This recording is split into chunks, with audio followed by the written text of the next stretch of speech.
భూములు అందులో పేదల ఇళ్లు ఆల్ ఆఫ్ సడన్ గా బుల్డోజర్లు దిగేశాయి. ఓవర్ నైట్ కూల్చివేతలతో రాజకీయ రచ్చ నెక్స్ట్ లెవెల్ కు చేరుకుంది.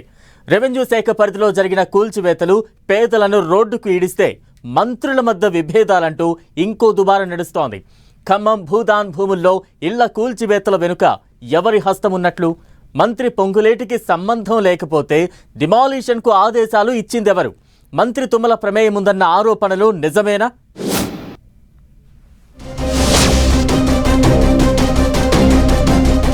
ఖమ్మంలో పేదల ఇళ్ల కూల్చివేతపై రాజకీయ తుఫాన్.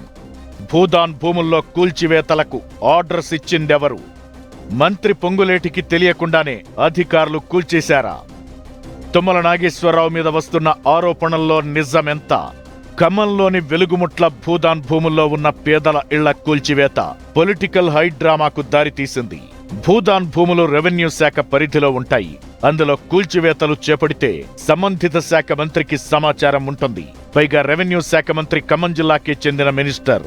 దీంతో పలువురు ప్రజా సంఘాల నేతలు భూదాన్ భూముల్లో కూల్చివేతలపై మంత్రి పొంగులేటి దృష్టికి తీసుకెళ్లారట. అయితే కూల్చివేతల విషయం తనకు తెలియదని ఖమ్మం కలెక్టర్కు ఫోన్ చేసి ఆరా తీశారట మంత్రి పొంగులేటి.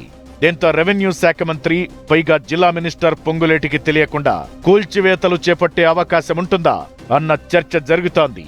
అలా అయితే పొంగులేటిని కాదని కూల్చివేతలకు ఆదేశాలిచ్చిందెవరు? అధికారులే సొంత నిర్ణయం తీసుకుని డిమాలిషన్ చేశారా అన్న ప్రశ్నలు తలెత్తుతున్నాయి.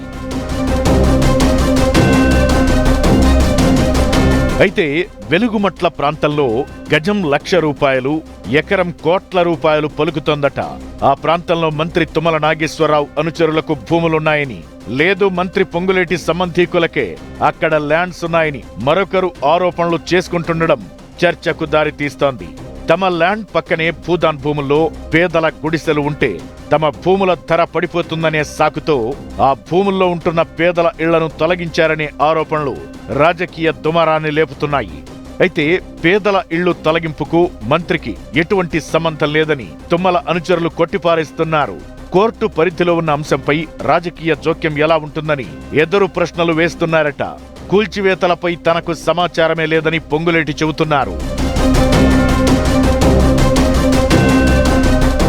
ఖమ్మం జిల్లాలోనే 3 మంత్రులున్నారు. వీరిలో అందరికీ కీలకమైన మంత్రి పదవులే ఉన్నాయి. అయితే పాలేరు ఎమ్మెల్యే, రెవెన్యూ శాఖ మంత్రి పొంగులేటి శ్రీనివాసరెడ్డిపై విమర్శలు వెల్లువెత్తుతున్నాయి.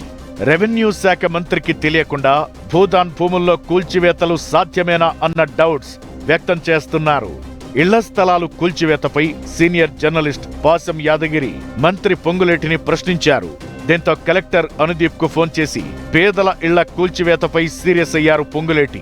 తన శాఖకు సంబంధించి తనకు తెలియకుండా ఎలా కూల్చివేస్తారు, ఇదేం పద్ధతి అంటూ మండిపడ్డారు. ఇళ్లు కూల్చివేసిన భూదాన్ భూములు ఖమ్మం నియోజకవర్గ పరిధిలో ఉన్నాయని, ఖమ్మం నియోజకవర్గం మంత్రి తుమ్మలది కాబట్టి తనకు ఎలాంటి సంబంధం లేదని చెప్పుకొస్తున్నారట మంత్రి పొంగులేటి. ఇళ్లు కూల్చివేసిన తరువాత పలు రాజకీయ పార్టీలు రంగంలోకి దిగాయి. ఘటనా స్థలిని సందర్శించి ప్రభుత్వంపై విమర్శలు గుప్పిస్తున్నాయి. అధికార పార్టీ మాత్రం తమకు ఎటువంటి సంబంధం లేదు, కోర్టు తీర్పును అధికారులు అమలు చేశారని చెప్పుకొస్తోంది. మంత్రి పొంగులేటి తనకేం సంబంధం లేదంటూ కలెక్టర్కు ఫోన్ చేసి మాట్లాడారు. ఇటు తుమ్మలకు సంబంధం లేదని ఆయన అనుచరులు చెబుతున్నారు. అలాంటప్పుడు భూదాన్ భూముల్లో కూల్చివేతలకు ఆదేశాలిచ్చిందెవరు? రెవెన్యూ శాఖ మంత్రి పొంగులేటికి తెలియకుండానే డిమాలిషన్ చేపట్టారా? తుమ్మల ప్రమేయం ఉందా? లేక ఆయన నియోజకవర్గ పరిధిలో కూల్చివేతలు జరిగాయి కాబట్టి అలిగేషన్స్ వస్తున్నాయా? అధికారులే కోర్టు ఆర్డర్స్ ప్రకారం ముందుకెళ్లారా అన్నది హాట్ టాపిక్ గా మారింది. ఇప్పటికైతే కూల్చివేతల వెనక ఎవరున్నారన్నది క్లారిటీ లేదు. కాకపోతే ఖమ్మం జిల్లా మంత్రుల మధ్య మాత్రం కూల్చివేతలు కొత్త చిచ్చు పెడుతున్నట్లయిందన్న చర్చ జరుగుతోంది. భూదాన్ భూముల్లో పేదల కూల్చివేత ఇష్యూ ఎటు దారి తీస్తుందో చూడాలి మరి.